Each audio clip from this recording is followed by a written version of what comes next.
자, 이제 케이스 6번으로 가시겠습니다. 제목이 숙직 근무 중 도박 행위인데 이 문제는 이제 징계와 관련된 그런 문제를 좀 살펴보겠습니다. 자, 우선 사례를 보시죠. 근로자 갑은 노조원이고 비교적 활발하게 노조 활동을 하는 편이다. 근로자 을과 병은 노조에 가입하지 않았다. 근로자 갑을 병은 어느 정도 친분이 있는 상황이었는데 어느 날 숙직 근무를 함께 하게 되었다. 오랜만에 함께 시간을 보내게 되자 근로자 갑은 편한 마음으로 고스톱이나 한판 치자고 제안하였고 을과 병도 호응하였다. 맥주와 치킨을 배달시키고 화이애애한 분위기로 고스톱을 즐기는 가운데 새벽 2시를 넘겼다. 그런데 그날따라 관리 담당 상무가 회사를 순시하던 중 도박을 하던 3명을 적발하였고 사업장 내에서의 도박과 음주는 금지한다는 취업규칙 규정에 근거하여 3명 모두 징계에 회부하였다. 징계위원회는 갑에 대하여 3개월의 중징계, 을과 병은 각각 견책의 경징계를 결정하여 통과하였다. 이에 갑은 자신이 노조원이라 중징계를 받았다고 하면서 부당노동행위라고 주장하고 있다. 갑의 주장은 타당한가? 회사의 징계 처분은 정당한가? 네, 아주 재밌는 사례입니다. 자주 보시죠. 우리 노조가 있는 회사에서 노조원들을 징계하게 되면 대부분 그 노조원들이 바로 이렇게 문제를 제기합니다. 내가 노조원이니까 나를 징계하라. 이런 식으로. 그래서 이게 부당노동행위라는 문제까지 이제 끌고 가는 이런 상황들이 자주 발생하는데, 그래서 그 구제 신청하는데 보면 부당노동행위하고 부당해고 구제 신청이 동시에 진행되는 분호부회라는 그 사건 번호가 같이 붙게 되는 경우를 우리가 많이 보게 되는 것이죠. 자, 그러면 이 사례를 한번 생각해 보십시다. 여기 부당노동행위라고 갑이 주장하는데 어떻습니까? 이게 부당노동행위일까요? 자, 부당노동행위의 정의에 대한 노동조합법을 보시죠. 지금 근로기준법 시간이긴 하지만 이 경우는 뭐 노동조합법 볼 수밖에 없습니다. 여기 노동조합법 81조에 보시면 1항에서 무엇이 부당노동행위냐. 첫 번째, 근로자가 노동조합에 가입 또는 가입하려고 하였거나 노동조합을 조직하려고 하였거나 기타 노동조합의 업무를 위한 정당한 행위를 한 것을 이유로 그 근로자를 해고하거나 근로자에게 불이익을 주는 행위. 이게 불이익취급이라는 부당노동행위인데 제일 간단한 요건이 뭡니까? 정당한 노조활동 하는 데 대해서 불이익을 주는 겁니다. 노조활동에 대해서 불이익을 주는 겁니다. 자, 그러면 여기 사례는 지금 이 근로자 갑이 노조활동 하는 데 대해서 불이익을 준 겁니까? 그게 아니죠. 명백하게 징계에 해당되는 숙직하다가 도박을 한 명백한 징계 규정 사유에 해당되는 행동을 했기 때문에 거기에 대해서 징계를 하는 것입니다. 그러니까 이런 경우에는 아예 처음부터 부당노동행위라는 문제가 발생하지 않습니다. 뭐 굳이 이걸 구제 신청하는데 들어가면 이거는 그냥 각하되거나 아니면 뭐 반드시 기각될 수밖에 없는 그런 상황이라는 겁니다. 자, 그러면 여기 문제는 뭡니까? 근로자 갑의 느낌은 자기가 중징계는 아니다. 이게 좀 억울하다. 공정하지 않다. 이 얘기 아닙니까? 그러니까 이거는 부당노동행위 문제가 아니고 뭐가 문제죠? 징계의 정당성의 문제입니다. 징계의 정당성. 자, 우리 근로기준법 23조에서는 징계에 대해서 뭐라고 표현합니까? 거기 41페이지 아래쪽에 사용자는 근로자에게 정당한 이유 없이 해고, 휴직, 정직, 전직, 감봉 그 밖의 징벌을 하지 못한다. 딱 명백하게 되어 있습니다. 거기 요건이 뭐예요? 정당한 이유 없이. 그러니까 징계가 정당한 이유 없이 행해진다면 그건 무효다 이 말입니다.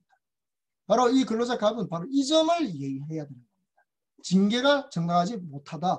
이렇게 따지는 게 맞는 거지. 이걸 부당노동행위다. 이렇게 주장해버리면 이건 아주 엉뚱한 주장이 될 수밖에 없습니다. 그러니까 우리가 여기서 이 갑에게 정직 3개월 중징계 내린 그 징계가 정당한가 아닌가 이것을 판단할 필요는 분명히 있는 것입니다. 자, 그러면 징계의 정당성을 어떻게 판단합니까? 42페이지에 징계의 정당성 판단 기준이 나오죠. 3가지 판단 기준이 있습니다. 하나는 사유의 정당성, 두 번째 절차의 정당성, 그리고 더 중요한 건 세 번째 징계권이 남용되면 안 된다 이런 것입니다.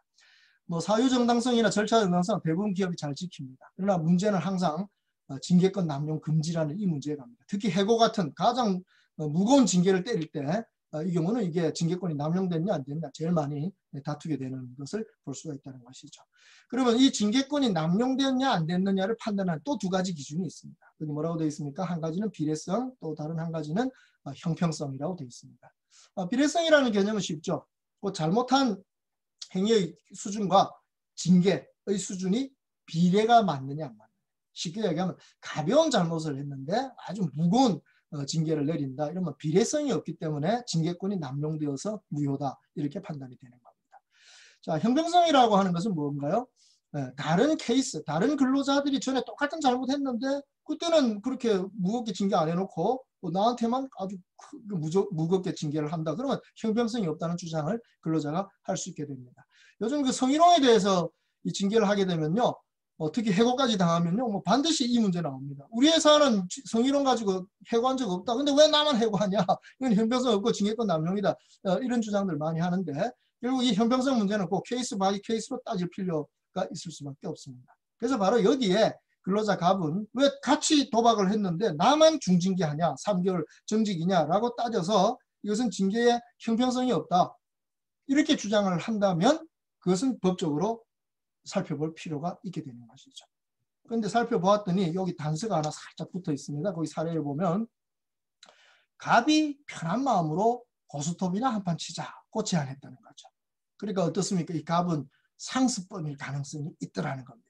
그래서 조사를 해보니까 갑은 상습범이었습니다. 숙직할 때마다 그 받기는 좋아하고 매번 도박을 하다가 이번에 걸린 거예요.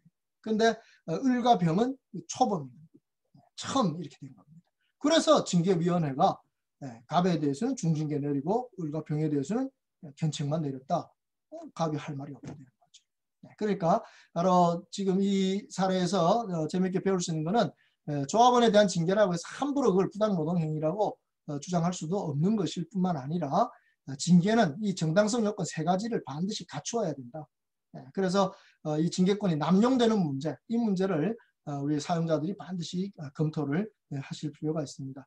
제가 몇몇 공공기관에서는 아주 효율적으로 하는 걸 봤습니다. 그 징계위원회가 열릴 때 그 저희들을 초대를 하더라고요. 외부 위원을 초대를 해가지고 그 징계위원회 이렇게 참석하게 해서 마지막 이 징계 의결을 갈 때까지 여러 가지 점들을 고려할 수 있도록 하는 게 참 보기 좋았습니다. 그래서 저희들이 명백하게 이 징계의 정당성 판단 기준을 적용할 수 있는 여러 가지 판례와 사례를 들어서 조언을 해드리면 거기에 따라서 이렇게 징계를 하게 되면요. 뒷말이 없습니다. 혹시 이제 어떤 근로자가 뭐 노동위원회 가는 거는 뭐 쉬우니까 가서 해봐야 저희들이 그렇게 꼼꼼하게 그 징계 회의록을 만들어 가지고 제출하면 거의 뒤탈이 없더라고요. 그러니까 이 징계 처분을 내릴 사유가 있을 경우 그 징계 절차를 밟으실 때 이 징계의 정당성 판단 기준 3가지를 어떻게 명백하게 이해하고 적용하는가, 이 점을 반드시 기억하도록 하실 필요가 있겠습니다. 자, 거기 뒤에 제가 소개된 판례들 몇 가지는 징계가 정당한 경우, 그 다음에 43페이지부터 보시면 재미있는 게 나옵니다. 이 징계 정당성이 부정된 사례를 제가 판례는 입수 못했고 뉴스가 나온 것을 좀 정리를 해두었습니다. 그래서 그 첫 번째 판결 같은 경우 회사 비판 단체 문자를 돌린 노조위원장에 대해서 징계한 건 부당하다는 판례를 볼 수 있습니다. 그러니까 그 노조위원장의 행위가 정당한 노조활동에 속할 수 있는 노조를 위한 활동이었다는 것을 인정하는 그런 판결이었던 것 같습니다. 또 44페이지에 가시면은 그 직무 관련자로부터 이 아들 결혼시키면서 축의금을 너무 많이 받았을 때 그것이 청렴의무 위반으로서의 징계 사유가 될 수 있다는 흥미있는 점도 볼 수 있었습니다. 제일 재밌는 거는 마지막에 나오는 48쪽을 보시면 직장 내 불륜으로 해임이 되었는데 그 징계가 좀 지나치다, 이런 판례가 나옵니다. 그래서 이 직장 내 불륜, 그것도 2명하고 2명씩이나 불륜을 저질렀는데도 그건 개인적인 문제일 뿐 아니라 간통죄가 이제 형벌로서는 폐지가 됐다는 겁니다. 그러니까 이 윤리적인 문제일 뿐이지 회사의 업무에 방해가 되지 않는다면 그거는 해임까지 할 그런 징계 문제는 아니라는 것이죠. 특히나 이 근로자는 아주 성실하게 근무하는 이런 사람이었던 것 같습니다. 아주 근무 평정이 높은 이런 사람이다 보니까 그 해임시킨 것은 징계권 남용이라는 판결을 볼 수가 있습니다. 그래서 이렇게 징계 문제는 다양한 사례가 나올 뿐만 아니라 또 판결들도 또 뭐 판사들의 어떤 가치관도 있고 하니까 그때 정확한 판단을 해야 되기 때문에 미리미리 잘 검토하고 이런 분쟁이 발생하지 않도록 예방하는 게 제일 중요할 것이고, 혹시 발생하더라도 이 요건에 맞추어서 해결하는 게 가장 중요하다고 생각이 되는 것입니다.